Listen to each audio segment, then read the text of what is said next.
Right there!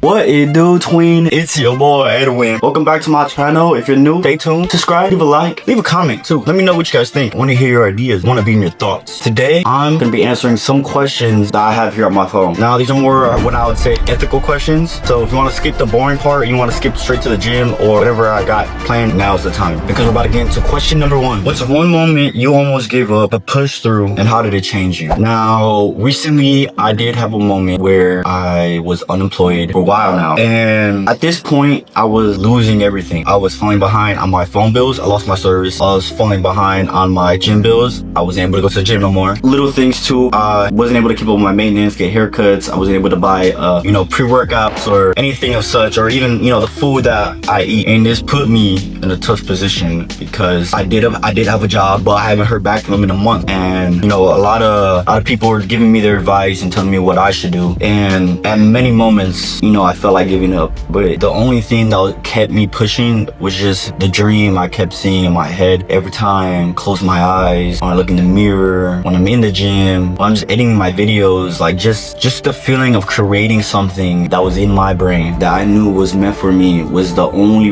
drive and fire I had to keep pushing. Just the me that I can see in 6 months was the reason why I was able to keep pushing, because I knew 6 months from now I wouldn't be in the same position. So there's no point of over stressing about something that's also entirely out of my control. Yes, I could have applied for other jobs, but would that speed up the process? Nevertheless, it could have just took 2+ months then for those jobs, and then I gave up on my previous job, and the previous job, the job that chose me. So I just felt so much more comfortable, and I felt like this job was gonna be, I felt like it was all just meant for me. And I also believed on God's timing. I believed He pushed back for His own reasonings. I was praying, I was saying every day, like, I don't know what you got for me, but I know it's gonna be better than what I would ever hoped for or expected. Because patience has been a big thing that showed me my blessings come when I'm waiting and being still, when I keep a calm mind and a calm heart. And it's hard. It's just something you gotta study. It is a skill. It's something that you do gotta practice little by little with the little things. If you get angry at the little things, well, then you're already losing. You gotta be calm in the midst of the storm. But if you can't be calm in a rainstorm, then how are you gonna survive a thunderstorm?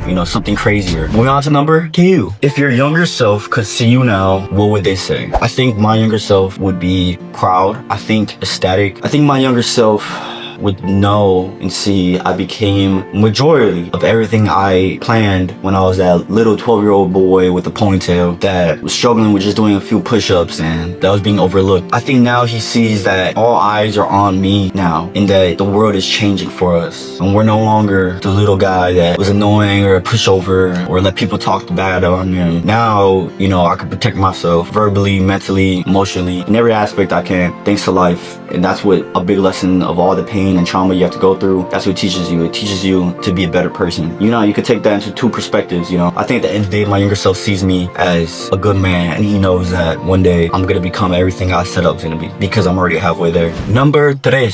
What's the hardest lesson life has taught you so far? The hardest lesson life has taught me so far was to change my patterns. For the past 4 to 3 years, I was in a repetitive state of constantly in the same cycle with the same people and the same results at the end of the year. Depression in the season, broke in the summer, and heartbroken, and still, fighting for my sanity and still working on discipline. The hardest lesson life taught me was to have discipline in my life and to change my pattern and change my habits, because if I was in the same cycle, I would never evolve into the man I am now. If I kept doing the same things I was doing last year, I wouldn't be the YouTuber I am now or the influencer I am now. You gotta be sporadic. You gotta do it. Bro, stopped, but your boy Devin the Prodigy has come through. Yes, he has arrived. Yes, sir. So you know what that means. What does that mean? Actually, I'm here to tell you something. I have to tell you something. Okay.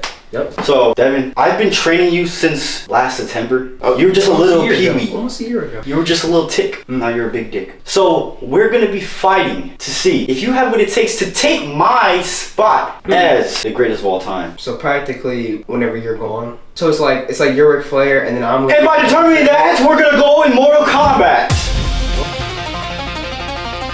May 2026. That's the day when we will compete in Mortal Kombat one-on-one to determine who takes Earth Realm. It's funny you say that, because I was actually looking and training into becoming a better and stronger person, and I will achieve that by May 2026. I told you, Devin, even with 1% of my power, you can't possibly handle the amount of velocity I push throughout my toes and foot. You still have not enough power. You know, in this world, power is everything. You're still so weak, just like the last one. There's only one way. There's only one thing you can do now. If you're ready to accept what comes the consequences. Try to do whatever it takes.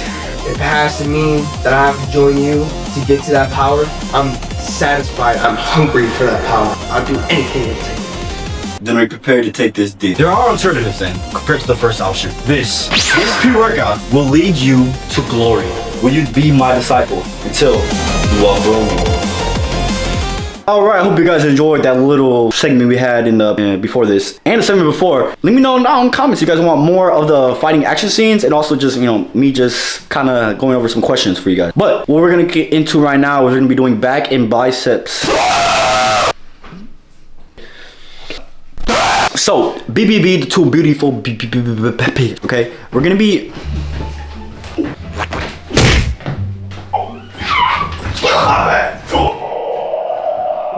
What's his name? Scorpion?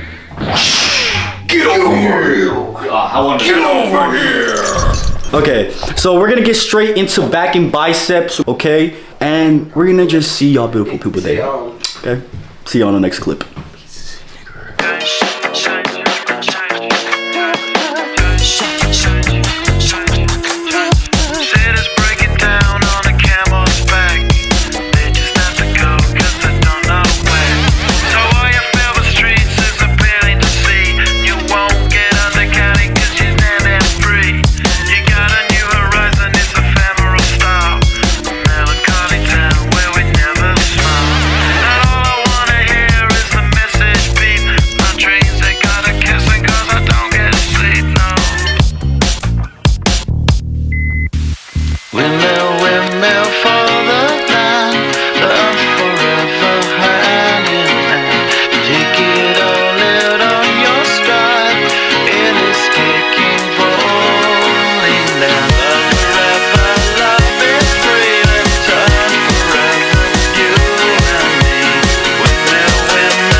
Watch me as I gravitate.